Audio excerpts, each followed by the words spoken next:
The resolution is adopted. Big applause as that historic vote in the House to officially recognize the murder of 1.5 million Armenians by the Ottoman Turkish Empire as a genocide. Despite strong opposition from Turkey, the vote was overwhelming, 405 to 11, designating the often referred to atrocity as a genocide. The Armenian community here in the Central Valley and around the world watching this and celebrating it. The Honorary Consul of the Republic of Armenia, Fresno, Berj Abkarian. How are you, sir? Very well, thank you. When you talk about this historic vote, put it into context for me, because the magnitude of this moment speaks volumes. No doubt, no doubt. Long live the memories of our innocent martyrs. And now it is truly being recognized, honored, long-standing pain that our nation has endured for over 104 years. And now the Congress, with its very solid vote, 405, yes. Both parties, both aisles came together to recognize a long-standing, it should have been done a long time ago. But we all know that Turkish lobbying and political pressure that has been pressed on the Congress through the State Department and the White House in the past have become a major obstacle. You know, because we talk about this vote in historical sense of this vote. In 1975 and 84, similar recognition of the genocide was passed in the House. Why is this time look different, feel different? Very simple. Number one, the sheer solid vote that came forward. 405 is just both aisles came together and said, enough is enough. History should be recognized. I think that's a strong, solid commitment on the House of Representatives, number one. Number two, it's the recognition of the genocide and subsequent education through our academic environment, so the generation to come, now they will be informed and study about what happened back in from 1894 through 1915. And the other part of that is they cannot deny it. I'm talking about Turkey. It is written in this resolution that it cannot be denied by Turkey. Definitely not denied, and U.S. government will no longer skirt about around the genocide word anymore. As you may know, diplomats around the world on the day of April 24th, they all try to say mass atrocities, and no longer. That word will not be denied by verbalizing and saying it was true genocide. Well, this has happened, and the House overwhelmingly supports it. But what about the Senate? Because it's really not a true resolution to call it genocide, to recognize it as genocide, until the Senate also approves it. What do you expect? I expect for them to rise to the occasion and do the right thing.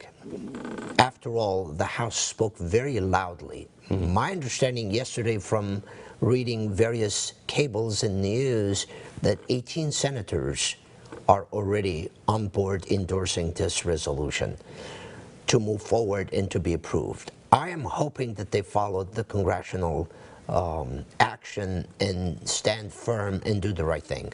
You know, this does not need White House approval. You know that, of course. But do you think President Trump will actually recognize it as a genocide? So far, he and Obama and some past presidents, a lot of them, have only referred to it as atrocities. Yes. Well, there are some signs over there for us to take a look at.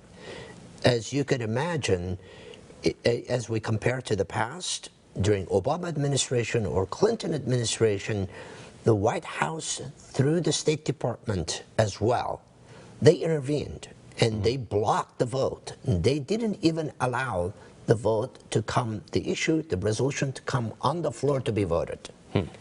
Now, there are some positive signs, and as you and I talked last time, I remain very hopeful Yes. If any president is going to take this action and do something about it, voting on the right side of history, Or not block it. It is President Trump. And I encourage him to stand up tall and do the right thing.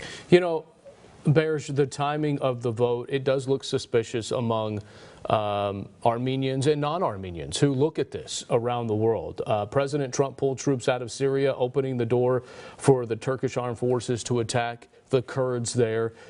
Do you think in any way this is Congress taking this vote in retaliation of any way? I wouldn't use the word retaliation, but I will shed light on this important issue. As Turkish troops entered sovereign nation, news from the ground was very, very clear that new atrocities were being committed against the Turks, against the Kurds, by the Turkish military. So all of a sudden, history was repeating itself. The bloodthirsty Turkish forces, they killed innocent Kurds who have been very strong ally to the United States as they fought against ISIS.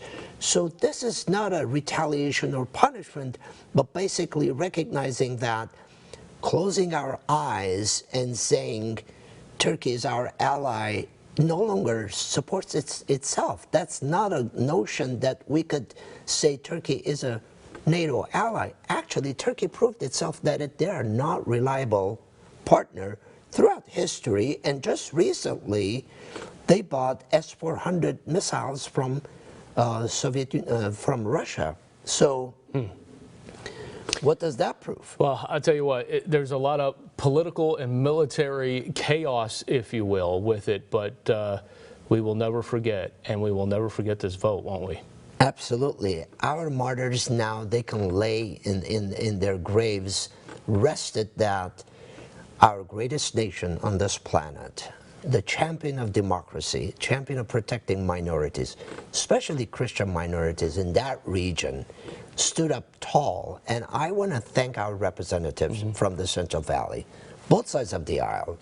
And you saw Congressman Jim Costa spoke very eloquently about this resolution and how it was overdue, and we're grateful to them. Bears, we're grateful to you representing Fresno and across this nation for Armenians. Appreciate the time. Thank you very much. Coming up next, it's the big reveal. We're going to raise the curtain on a new war memorial at City Hall. The ceremony just days away.